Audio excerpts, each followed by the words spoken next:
Hola a todos, soy Miguel Zorita y vengo a traeros buenas noticias. Buenas noticias porque ha salido publicado mi último libro, La curiosa filosofía. Aunque bueno, yo no soy en realidad el autor como tal de este libro, yo soy el editor, es decir, la persona que se ha encargado de recuperarlo de los archivos donde llevaba durmiendo pues más de 400 años, ya que se publicó por primera vez en el año 1629 y ahora vuelve a la luz porque considero que es un libro realmente interesante.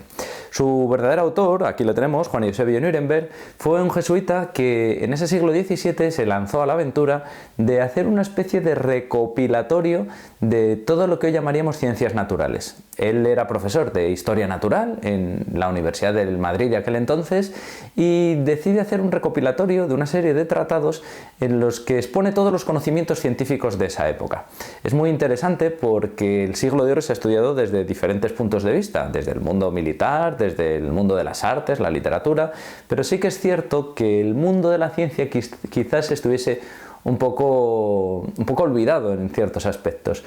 El padre Nuremberg, en muchos de sus tratados, se convierte incluso en el precedente de muchos científicos que vendrán luego. Por ejemplo, este libro, La curiosa filosofía, comienza con el primer tratado, que es el libro de lo que él llama la mudanza. La mudanza no es en sí otra cosa que la evolución, el cambio, de ahí su nombre, y en muchos aspectos se adelanta o predice, digamos un poco, la teoría de la evolución de las especies del propio Charles Darwin. Más adelante, cuando hable, por ejemplo, en el Tratado de la Piedra Imán, se adelanta al magnetismo del que nos estará hablando en unos años después el propio Isaac Newton, ya sobre el papel y con datos realmente científicos. Pero ya os digo, en ese aspecto él es, digamos, el iniciador de muchas cuestiones que hoy denominamos ciencia como tal. Lo interesante además del padre Nuremberg es que más allá de esos conocimientos científicos, que insisto los tiene, sí que se convierte, digamos, en una especie de cronista sobre las mentalidades y las creencias de esa época. Es muy fascinante porque el libro nos habla de cosas que hoy consideraríamos ciertamente fantásticas, como los poderes de la mente, la vida en las estrellas o incluso seres criptozoológicos, que él da por ciertos en esa época en base a los conocimientos que tiene.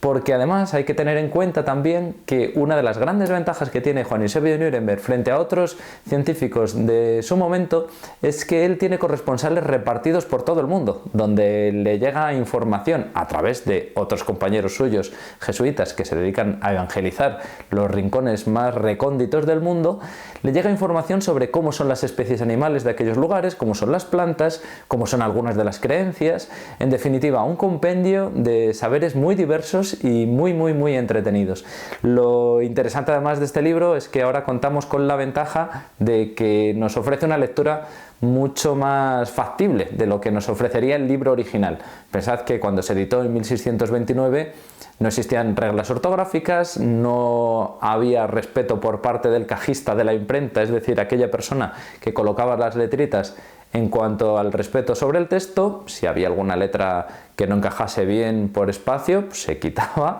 y el lector tenía que averiguar qué quería decir toda aquella frase, y es lo que yo he tratado de resolver con esta edición, es decir,